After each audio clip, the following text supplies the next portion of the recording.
आज का हमारा टॉपिक है इंडिविजुअल सप्लाई शेड्यूल।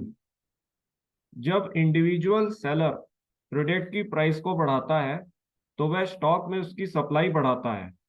प्रोडक्ट की डिफरेंट प्राइसेस पर वह स्टॉक में उस प्रोडक्ट की कितनी क्वांटिटीज रखेगा, वह tabular representation individual supply schedule होता है। तो ये हमने एक इंडिविजुअल फर्म का सप्लाई शेड्यूल रिप्रेजेंट किया हुआ है, जिस सप्लाई शेड्यूल से ये इंडिकेट हो रहा है कि जब फर्म ने प्रोडक्ट की प्राइस को ₹225 रखा था तो उस पर वो 100 यूनिट्स को सप्लाई कर रही थी।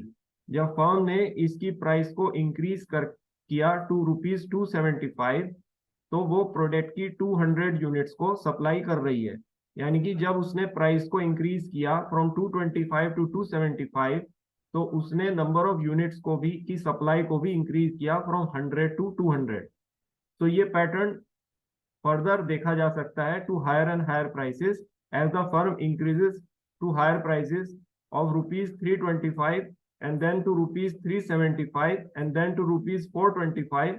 तो प्राइस के बढ़ाने से वो अपने प्रोडक्ट की नंबर ऑफ यूनिट्स की सप्लाई को बढ़ा रही है from 200 units to 300 units to 400 units to 500 units.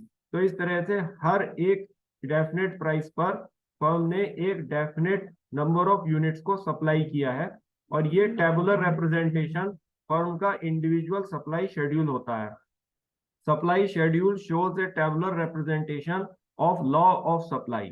तो इस टेबुलर रिप्रेजेंटेशन से हम ये भी देख रहे हैं कि जब प्रोडक्ट की प्राइस को फर्म इंक्रीज कर रही है तो वह उसकी नंबर ऑफ यूनिट्स की सप्लाई को भी इंक्रीज कर रही है, जो कि लॉ ऑफ सप्लाई है। Individual supply schedule refers to a supply schedule that represents the different quantities of a product supplied by an individual seller at different prices.